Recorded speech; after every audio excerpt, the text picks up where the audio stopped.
أعوذ بالله من الشيطان الرجيم. بسم الله الرحمن الرحيم.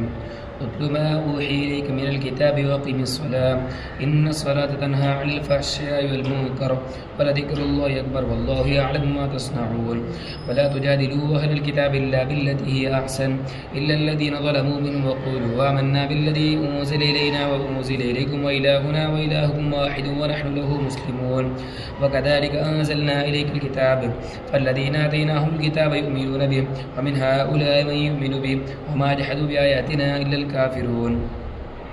وما كنت تتلو من قبله من كتاب ولا تخطوا بيمينك إذا لارتاب المبطلون بل هو آيات بينات في صدور الذين أوتوا العلم وما جحدوا بآياتنا إلا الظالمون. وقالوا لولا أنزل علي آيات من ربي قل إنما الآيات عند الله وإنما أنا نذير مبين. أولم يكف من أنزلنا عليك الكتاب يتلى عليهم إن في ذلك لرحمة وذكرى لقوم يؤمنون. قل كفى بالله بيني وبينكم شهيدا يعلم ما في السماوات والأرض والذين آمنوا بالباطل وكفروا بالله أولئك هم الخاسرون.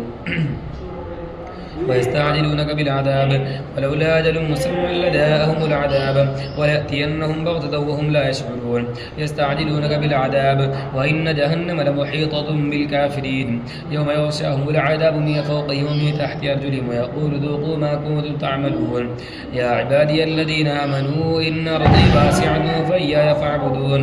كل نفس ذائقة الموت ثم إلينا ترجعون.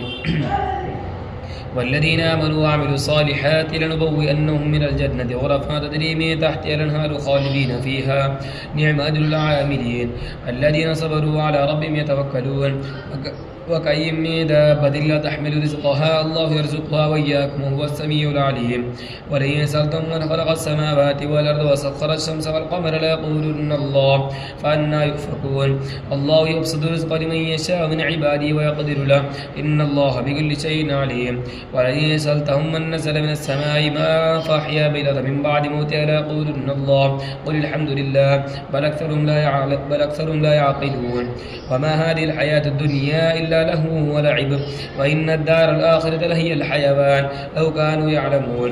فإذا ركبوا في الفلك دعوا الله مخلصين له الدين فلما نجاهم إلى البر إذا هم يشركون ليكفروا بما آتيناهم وليتمتعوا فسوف يعلمون.